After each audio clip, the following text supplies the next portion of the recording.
I started thinking, almost to the point of being convinced, that there must be some sort of organized plot to push forward an idea, because this entire panel, all night long, people that were talking on the news programs recently, they kept using the same phrase over and over and over again. And I thought, are they just bouncing off each other, or did somebody get together and say, hey, by the way, hit this phrase? But the phrase was hopelessly divided. Hopelessly divided. It's the way that they're describing our country, and saying it in a sense where they felt it made them look very mature. Well, everybody knows we're hopelessly divided. And I kept speaking to the television set, which is really useless, by the way.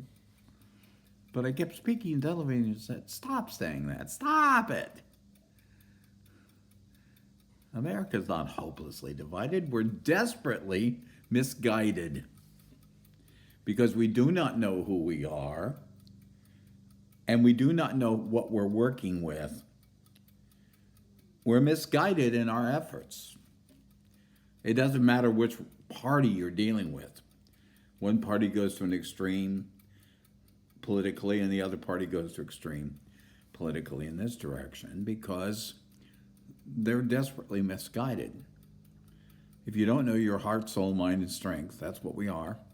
Heart, spirit, mind, and strength, that's how we're made up. If you start thinking you're just body and mind, or your body, soul, and mind, you're going to get all confused. And if you don't understand that God or conscience or whatever you want to call it, the manifestation of what is supernally important in life, is garnered through science, Mother Nature, and humanity. Science, which tells us what we got. Mother Nature tells us how it's used. Humanity tells us who we're working with. And you put those things together, you don't have to be hopelessly divided. Because I think once you start speaking the language of failure, you not only experience failure, you feel that because failure was predictable, that it's almost honorable that you achieved it. If you start speaking the language of failure, we're hopelessly divided. When you actually discover, hey, guess, right now we're divided, it looks hopeless, you think, we were pretty smart to know that was coming. And it gets sick, you know what I mean? It gets sick like we're expecting the human race to be evil. I hate to sit in church.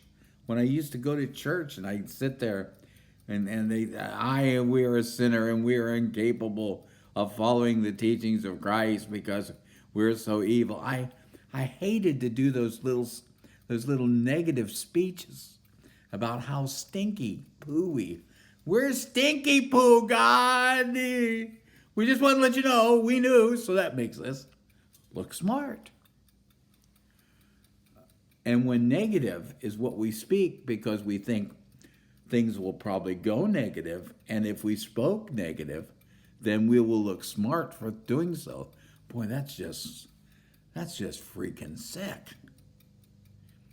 We're just desperately misguided. We do not know who we are, heart, soul, mind, and strength creatures. And we do not know what is available to us, how God, how the universe manifests itself to us through science, Mother Nature, and of course, all this beautiful surrounding humanity.